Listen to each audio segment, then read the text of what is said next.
Hey guys, what's going on? So this is gonna be a weird video because I'm driving, but I just wanted to make a really quick video. Maybe quick, maybe not. I'm just leaving my house now. I'm on my way to work.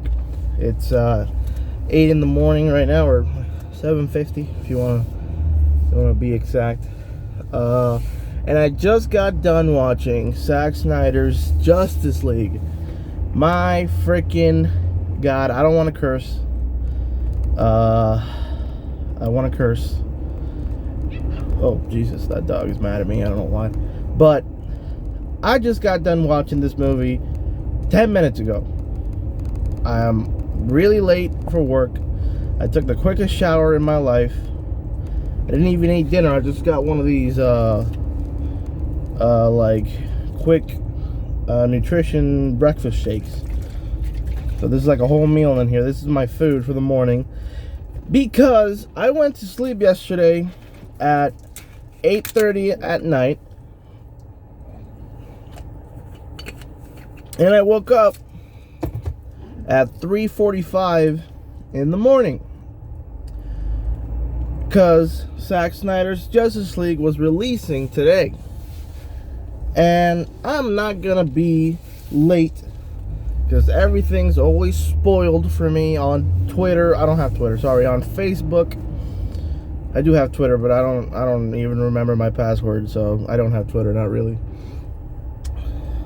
And I put the schedule, I put the alarms, and I'm like, I'm gonna wake up at 3 and I'm gonna watch this movie with my wife.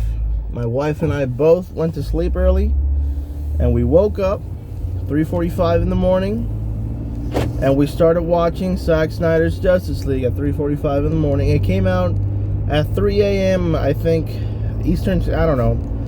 It just came out at 3 a.m. Okay, man, Zack Snyder, I've always followed his work all the way back from his first couple of films. You know, the Michael Jordan commercial he did a long time ago. 300, Watchmen. I love all his films. Even Sucker Punch, which is like the weirdest one when it comes to like context of all of them. This guy is a genius when it comes to visual storytelling.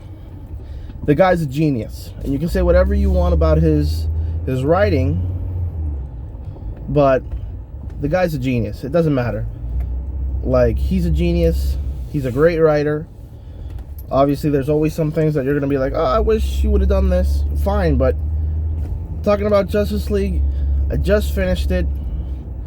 You know, it's a 4-hour film, and I just wanted to get a quick reaction. First of all, it's the best film he's ever made. And I love Batman v Superman since day one, the Ultimate Edition and the theatrical cut. I loved Man of Steel. You know, everything he's done for DC. Watchmen, I loved. The long director's cut was amazing. But this is the best film he's ever made.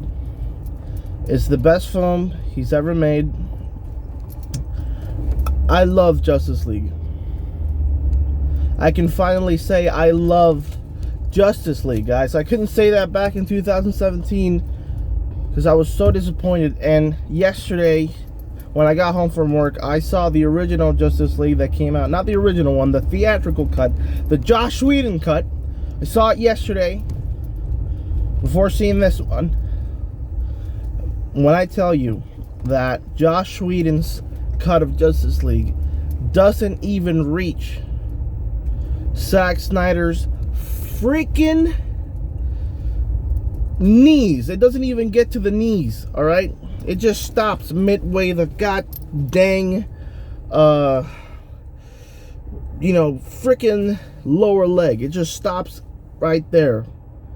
It's like going to a restaurant and ordering your food and only getting your appetizer, right?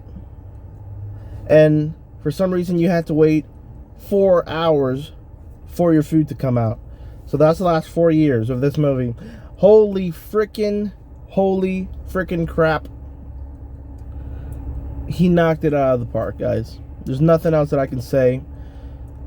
he did all the characters justice, and he did it rightfully so, where it doesn't change the films that came after Justice League. There's only a few little details here and there that you could ignore and be like, whatever, you know the situation, you know what happened, you can ignore that. But there's just nothing. Cyborg was my favorite character. I didn't like Cyborg in the first movie. He was just there. He didn't do nothing. Favorite character of the movie. Ray Fisher knocked it out of the park. And I hope that he gets the role back. He deserves it. Whatever happens to him, I hope he has a long career in Hollywood. I hope he gets to do a lot of movies, because knocked it out of the park. Of course, they do Batman justice. They betrayed Batman in the first movie, made him such a freaking little twerp. Just a little bitch. I don't know if that's how you write it, but he was a freaking just not Batman, not my Batman. He was back to the Batman for Batman v Superman. Justice League 2017 Batman wasn't my Batman, guys. It wasn't.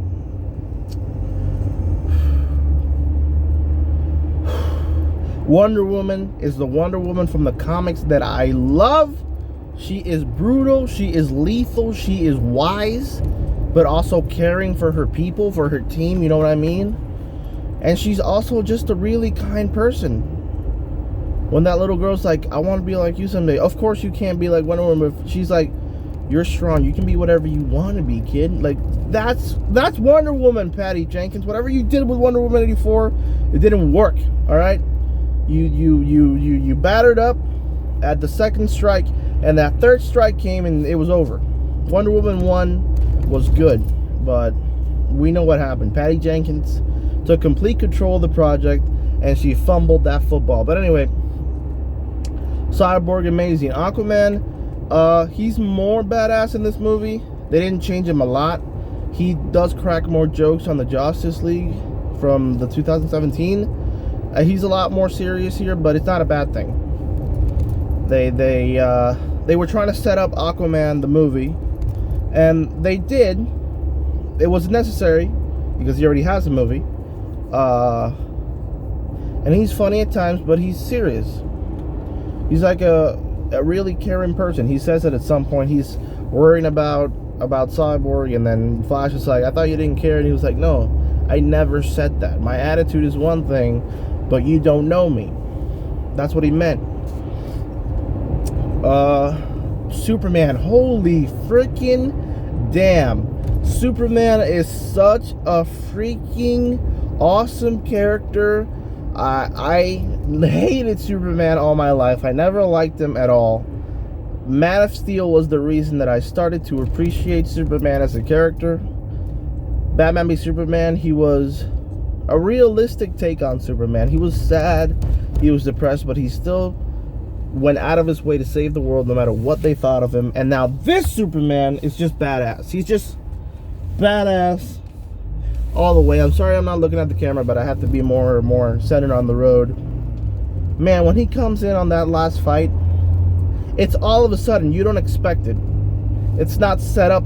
You know he's coming, but you're like, when is he coming? In the Justice League cut, you know, you hear the music and you see everybody like looking around, like what's happening, and you see Superman and you hear the dun dun dun dun dun, and you know he's here, and then you hear his voice. In this movie, he just appears out of freaking nowhere and starts wrecking stuff up, man. He just starts wrecking things up, and you don't have to worry about people in a nuclear base where there was a freaking crisis, where there shouldn't be anybody because of radiation. You know, there's no civilians. No, the mustache is gone. It's gone. Every action scene. Okay, first the characters. I covered.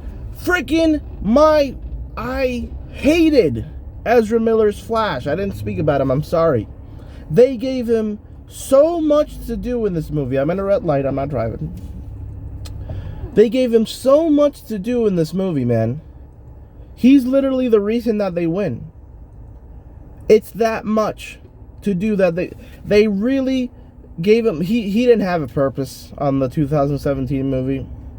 If you didn't recruit him, nothing happened. He didn't do nothing except jumpstart the mother box so he could get Superman back to life. That's all he did. And after that, before that and after that, nothing else. Just like, can I blood sugar, guys? God, I hope this is East. Josh Whedon, god damn it. I'm sorry, okay? I'm not here to hate on anybody. I don't like the Justice League cut from the theatrical release. I don't, but I'm not going to start hating. I'm just going to talk about the positives. I got no negatives for this movie. I got no negatives. The only negative that I could do or say is that some of the CGI doesn't look as crisp and clean as other times because, honestly, you know, some of it they just shot recently. The one with Martian Manhunter, spoilers by the way, spoilers, Martian Manhunter's in the movie, and the end when Martian Manhunter comes, you can tell Ben Affleck that it's a reshoot. He's a lot thinner. He looks great. He looks really thin though. He pulled on his muscle tone, but that's fine. The thing is, he's healthy. That's what it's important. And Martian Manhunter doesn't look as crisp as he should. I don't hate his design. My favorite design is the one from the Justice League animated series, but he looks good. He looks good. And I'm glad that Martian Manhunter has been around since Man of Steel. But and that's setting something up. A character that's been set up for 3 movies and then bam. That's awesome. It's amazing. It's awesome. I love it. I love that stuff. Just take your time with a specific thing, and then the same thing with Darkseid. They're just setting him up for the next movies. Now, you know the anti-life equation is here. Darkseid doesn't make any real appearances. He doesn't fight anybody in the Justice League except in one of Cyborg's visions. But that's a vision of the future. And that's about it, man. When it comes to the characters, Steppenwolf finally has a purpose and a reason, and he's not just some big old punching bag. He is, but you know, the way that they cut certain things for the Justice League theatrical cut, and I'm saying Justice so you can know the difference. That part where Wonder Woman goes up with her sword at the end and does the landing like that.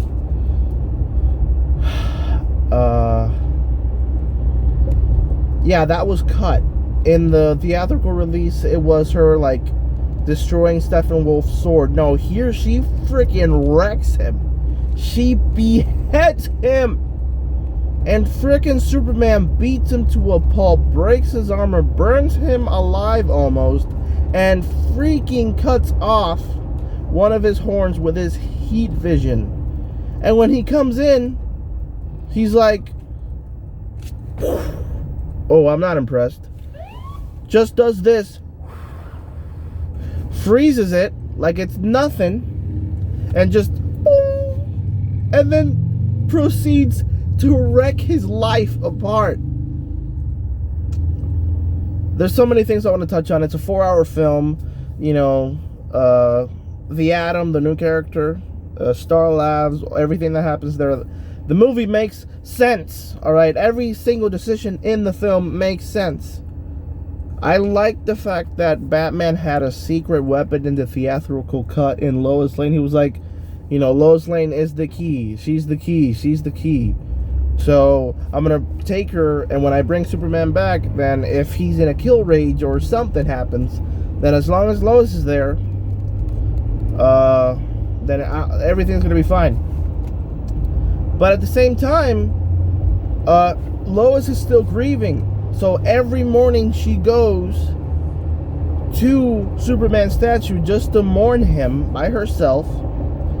And that's why she was there the day that they resurrected him. And they set that up through the film. And it makes sense when she's there by herself, just watching this happen. It makes sense. It just makes sense. So yeah, Lois Lane, Wonder Woman. J.K. Simmons has a few more lines. He's good as James Gordon. I like him. Deathstroke is in it for a few scenes. Lex Luthor doesn't really change much from the theatrical cut, except that in the end he's like, oh, if you want the Batman, here is something that might help you. And he gives the information to Deathstroke. 4 hours, man. I couldn't touch up on everything in this video for the 4 hours. Cinematography, score. The only thing of the music that I didn't like was the whole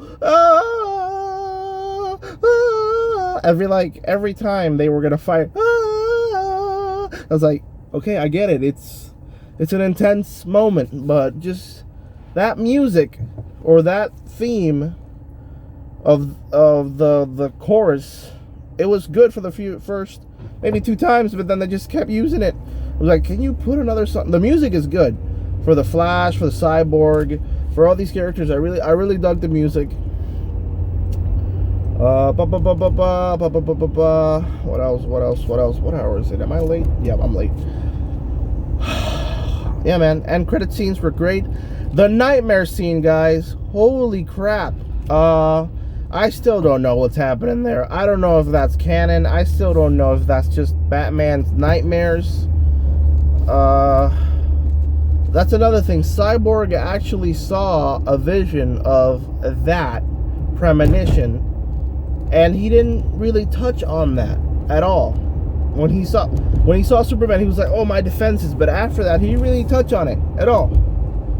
And I wish Cyborg would have, with at least Batman, like, "Hey, I saw something in there. You got to listen to me." And that Batman would be like, "Whoa, wait." And he mentions the premonition, something more, something darker. And, you know, he's a Superman, every heart has one. But Batman's like, no. I don't think that's it. I think it's something really bad. And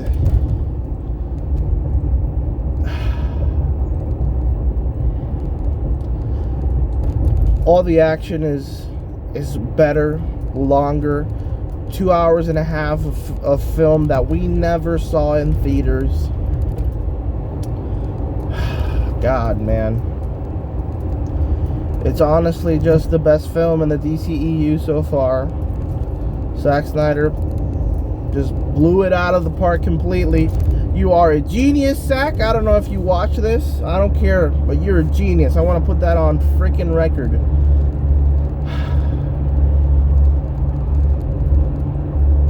That's just it, man. He likes to take his time. He likes to just take everything and just do these characters justice.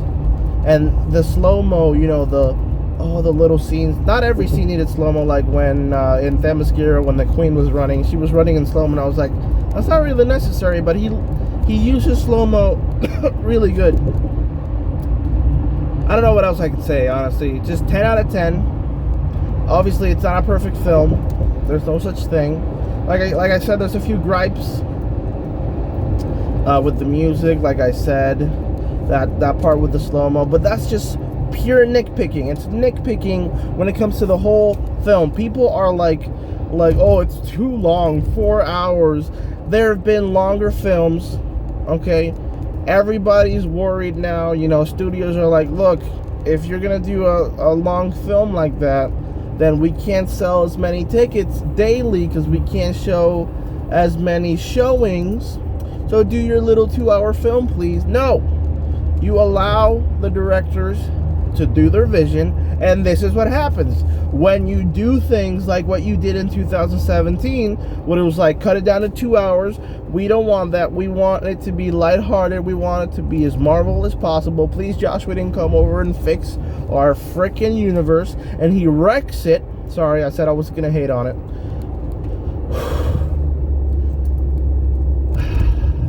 This is what happens when you give a talent freedom to do his vision. I want to thank Zack for what he's done for suicide prevention. There's a little poster, a little detail in the movie but that I think was done afterwards because it looked like a CGI little moment. And obviously, you know, his daughter Autumn committed suicide while he was making that film, so I don't think that he put that before. Is when Batman picks up Barry and they're leaving, and they go up the highway. There's a poster that says "You're not alone," and suicide prevention. You know, the fans and Zack Snyder have done so much for suicide prevention, and they raised so much money for it. So that's really good, and that's a serious topic outside of the movie.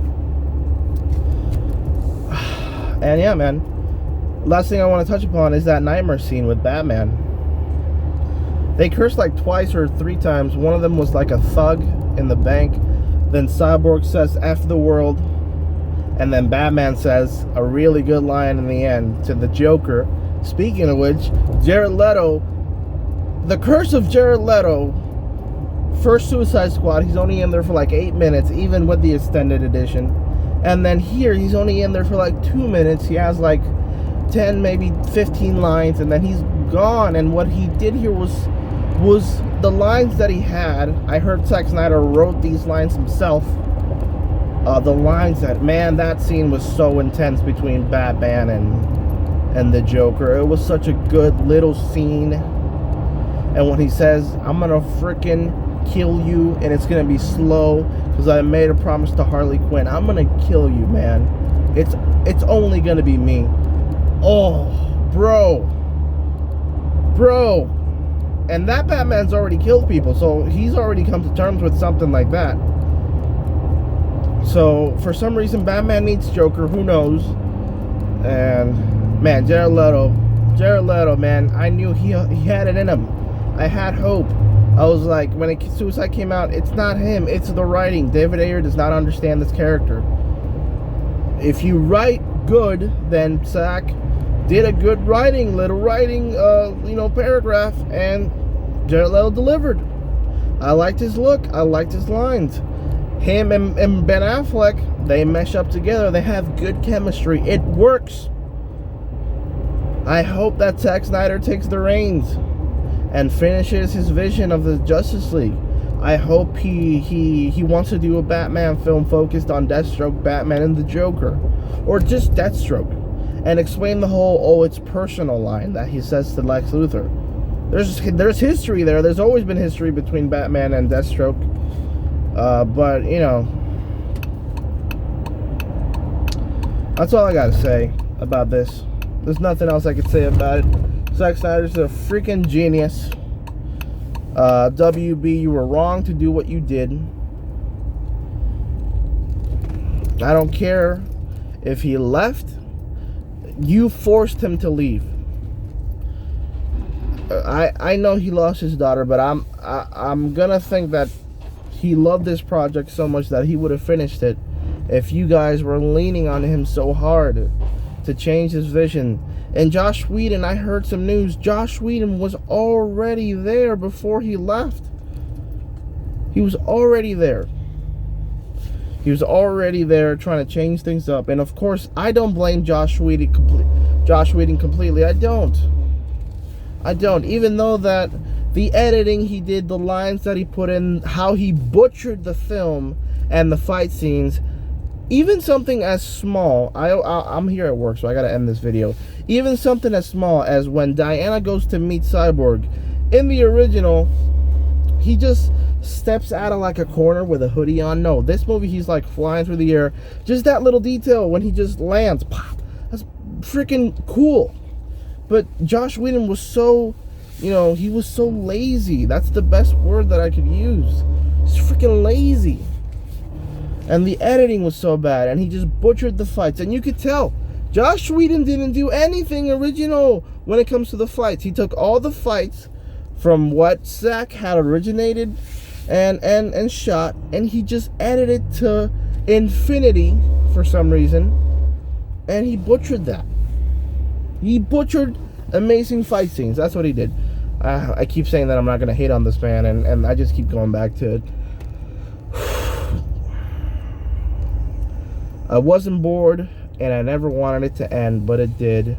WB, you better put your big boy pants on and let this man finish what he's got to finish. If you're not comfortable with him writing a film, then get Chris Terrio some help, and maybe a comic book writer that understands all of these characters completely and maybe the three of them can make the film that everybody's comfortable with. But for now, if he does it alone, I'm completely comfortable because I've never had a problem with most of his storytelling when it came to the DCEU. So just let him do what he has to do. Restore the Snyderverse. Do it. It's the right thing to do. It's what the fans want. The movie was amazing. There's nothing else to say. There's nothing else to say here. I'm here, and I gotta go. Alright, so that was a short. I tried to make it short. It was worth every minute of it. I'm gonna watch it again tonight when I get home. Zack, you're a genius, man. Thank you for what you did. Thank you for coming back to the project. I'm sorry for what happened to you. Thank you for the fans. I was one of those fans that signed petitions. I didn't do enough, but you know, I shared the post. I signed the petitions. I did as much as I could. I donated to, I don't know if it was suicide prevention or to one of the posters. I think it's both, because they used the money for suicide prevention, and they would use the money for the posters, and the rest of the money they would give it to the suicide prevention line. So I donated like once or twice. You know, so it's fine. You know what I mean? I gotta go. I'm late. Anyway, guys, thank you for checking in. Hope you like my slapstick review. And yeah, have a good one.